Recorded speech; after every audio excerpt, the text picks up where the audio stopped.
اس لیے تو کہتا نا کہ دم دم مست کلندر. آگے بولیے. غلط بول رہے ہیں نا. صدیق دا پہلا نمبر. یہی بات تو آج تک سمجھے نہیں گے. اہل سنت کا نظریہ یہ ہے, سنیت یہ ہے کہ صدیق پہلے نمبر پہ ہیں. امام اہل سنت لکھتے ہیں فتاوی رضویہ کے اندر, اعلی حضرت شاہ خان احمد رضا خان فاضل بریلوی لکھتے ہیں, فرمایا امت کا اجماع ہے, صحابہ کا اجماع ہے, ہر ایک کا اسی بات پہ اتفاق ہے کہ پہلا نمبر اللہ نے ابوبکر صدیق کو دیا ہے. پہلا درجہ ابوبکر صدیق کا امت کے اندر, خلافت میں بھی پہلے نمبر پہ, اسلام لانے میں بھی پہلے نمبر پہ, امامت میں بھی پہلے نمبر پہ. میرے آقا فرماتے ہیں جس قوم میں ابوبکر ہو کوئی امامت کے لائق نہیں ہو سکتا, کوئی شخص مصلی پہ نہیں کھڑا ہو سکتا ابوبکر کے ہوتے ہوئے. جہاں ابو بکر ہو وہاں امامت بھی ابوبکر کی ہے, وہاں خلافت بھی ابوبکر کی ہے. فرمایا پہلا نمبر اللہ نے ابوبکر کو دیا ہے اور مصطفیٰ نے بھی دیا ہے. میرے آقا علیہ الصلوۃ والسلام بیماری کے ایام میں تھے تو آپ نے ارشاد فرمایا کہ کہو ابوبکر سے کہو کہ وہ لوگوں کو نماز پڑھائیں. آپ اپنے کام کی غرض سے باہر تشریف لے گئے تھے کسی طرف, وہاں گئے تو آپ موجود نہیں تھے. عمر فاروق رضی اللہ تعالی عنہ کھڑے تھے, لوگوں نے آپ کو پکڑ کے مصلی امامت پہ کھڑا کر دیا. جب آپ نے اونچی آواز سے تکبیر کہی تو آواز آقا علیہ الصلوۃ والسلام کے کان مبارک تک بھی گئی. آپ نے سنی تو میرے آقا بےتاب ہوئے, فرمایا عمر کو مصلی پہ نہیں کھڑا کرنا, عمر کو کھڑا نہیں کرنا, ابوبکر کو کھڑا کرنا ہے. ابوبکر کو مصلی پہ لاؤ. ابوبکر کے ہوتے ہوئے کسی کی امامت نہ خدا مانتا ہے, نہ مصطفیٰ مانتا ہے, اور نہ مسلمان مانتے ہیں.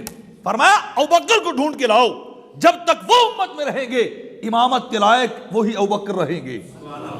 ابوبکر کے ہوتے ہوئے کوئی مصلی پہ نہیں جا سکتا, کوئی دوسرا امامت کے لائق نہیں ہو سکتا. اور اسی روایت کے آخر میں یہ ہے کہ ایک روایت میں یہ بھی ہے آخر میں جا کے کہ نماز کو دوبارہ پڑھوایا گیا.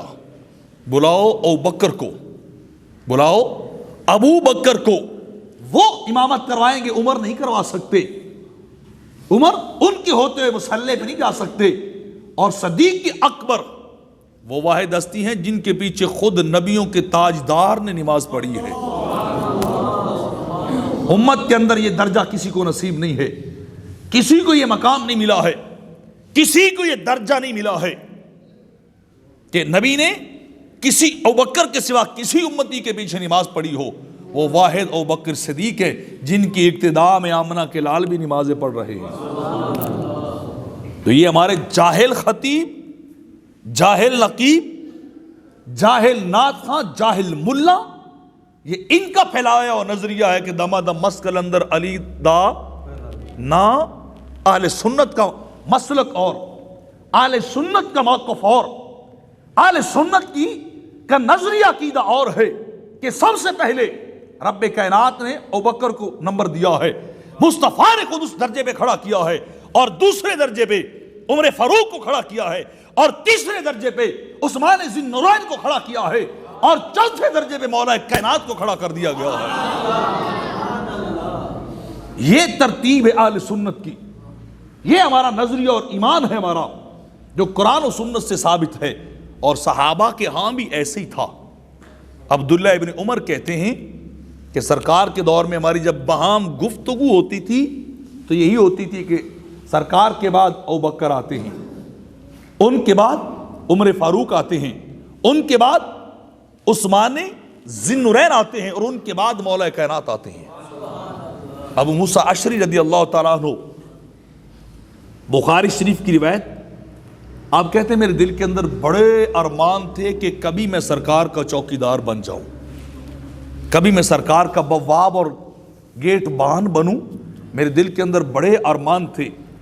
تو ایک دن میں گھر سے تیار ہو کے نکلا اور نیت یہ کی کہ آج میں سرکار کا چوکیدار ضرور بنوں گا, آج میں نے سرکار کی نوکری ضرور کرنی. وہ شہنشاہوں کی طرح بیٹھیں گے اور میں چوبدار بن کے کھڑا رہوں گا, میں چوکیدار بن کے کھڑا رہوں گا.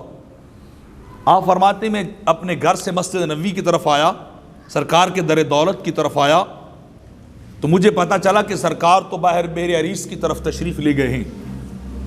میں بھی چلتا ہوا ڈھونڈتا وہاں پہنچا بحر عریس تک، تو اللہ کے نبی وہاں تشریف فرما تھے.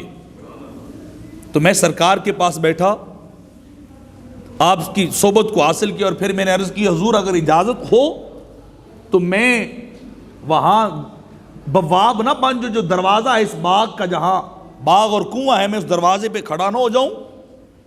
تو آپ نے فرمایا ہاں تمہیں اجازت ہے. تو آپ فرماتے میں جا کے کھڑا ہو گیا وہاں. تھوڑی دیر کے بعد دروازے پہ دستک ہوئی. میں نے پوچھا من فی الباب، بتائیے کون ہے جو دروازے میں آیا؟ تو آواز آئی ابوبکر صدیق ہوں. تو میں نے کہا ٹھہریے، میں ذرا سرکار سے پوچھ کے آتا ہوں، میں اللہ کے نبی سے پوچھ لوں کہ تمہیں اندر داخلے کی اجازت ہے یا نہیں ہے. تو آپ کہتے ہیں میں نے سرکار کی بارگاہ میں عرض کی حضور ابوبکر آئے ہیں. تو آگے سے دریائے کرم آپ کا جوش پہ تھا، ٹھاٹھے مارا. تو فرمایا جاؤ ابوبکر کو کہو کہ اندر بھی آ جائے، اور ابوبکر کو یہ بشارت بھی دو کہ مصطفیٰ کہہ رہے ہیں ابوبکر کو رب نے جنتی بنا دیا ہے. ابوبکر فی الجنہ، ابوبکر جنتی ہے، جاؤ انہیں اندر داخلے کی اجازت دو. ابو موسیٰ اشعری رضی اللہ تعالیٰ عنہ کہتے ہیں آپ اندر گئے، میں پھر دروازے پہ چوکیدار بن کے کھڑا ہو گیا. تھوڑی دیر کے بعد پھر نوکنگ ہوئی. میں نے پوچھا کون؟ تو آواز آئی عمر ابن خطاب آیا ہے. میں نے کہا ٹھہریے میں سرکار سے اجازت لوں گا، سرکار سے پوچھوں گا. جب تک ان سے اجازت نہیں ملتی تم اندر نہیں آ سکتے. میں دوڑا، میں نے عرض کی حضور اب عمر آئے ہیں، اندر آنے کی اجازت مانگ رہے ہیں. تو دریائے کرم اسی طرح ٹھاٹھے مار رہا تھا. فرمایا جاؤ میرے عمر سے بھی کہو کہ تم بھی آ جاؤ، اور تمہیں بشارت ہے کہ رب نے تمہیں بھی جنت عطا کر دی ہے، رب نے تمہیں بھی جنتی بنا دیا ہے. عمر فی الجنہ، عمر بھی جنتی ہے. میں دوڑا اور جا کے میں نے دروازہ کھولا، انہیں اندر بلایا اور میں پھر کھڑا ہو گیا. تیسری بار پھر دروازہ کھٹکا، نوکنگ ہوئی دروازے کے اوپر، کھٹکھٹایا گیا دروازے کو. تو میں نے پوچھا کون؟ تو آواز آئی کہ عثمان آئے ہیں. میں نے کہا جی ٹھہریے میں سرکار سے پوچھتا ہوں، اللہ کے حبیب سے اجازت طلب کر لوں. میں گیا، میں نے سرکار کی بارگاہ میں عرض کی حضور اب تیسری بار عثمان بن عفان آئے ہیں، اجازت مانگتے اندر آنے کی. میرے آقا نے فرمایا جاؤ میرے عثمان کو بھی اندر آنے کی اجازت دو اور انہیں جنت کی بشارت بھی دو. اور عثمان وہ ہے جسے باغیوں کی جماعت قتل کرے گی، اسے عموم بلوہ کا شکار کیا جائے گا، اسے باغیوں کا گروہ قتل کرے گا. میرے عثمان کو بلاؤ. عثمان اندر آئے. چوتھی بار پھر دروازہ کھٹکھٹایا گیا. پوچھا کون؟ آواز آئی علی آئے ہیں. چوتھی بار کون ہے؟ بولیے اونچی بولیے، علی آئے ہیں. میں نے کہا جی ٹھہریے میں اجازت طلب کر لوں سرکار سے، آپ کی اذن کے بغیر میں اندر نہیں آنے دوں گا، کیونکہ میں چوکیدار ہوں، وہ سردار ہیں، وہ شہنشاہوں کی طرح تشریف فرما ہیں، میں تو ان کا نوکر خادم ہوں. میں گیا اور میں نے جا کے عرض کی حضور مولا کائنات حضرت علی آئے ہیں، وہ اندر آنے کی اجازت مانگ رہے ہیں. تو سرکار نے فرمایا جاؤ علی سے بھی کہو تم بھی اندر آ جاؤ، اور مصطفیٰ کہتے ہیں میرا علی بھی جنت میں جائے گا، میرا علی بھی جنتی ہے. تو یہ ترتیب اہل سنت کی ہے، یہ ترتیب کہ پہلے نمبر پہ خدا اور مصطفیٰ نے ابوبکر کو رکھا ہے، دوسرے نمبر پہ عمر بن خطاب کو رکھا ہے، تیسرے نمبر پہ عثمان بن عفان کو رکھا ہے، اور چوتھے نمبر پہ مولا کائنات کو رکھا ہے. تو ابوبکر اس کو کہتے ہیں جو ہر معاملے میں پہلے نمبر پہ ہو، جو ہر معاملے میں سب سے آگے ہو، انہیں ابوبکر کہا جاتا ہے.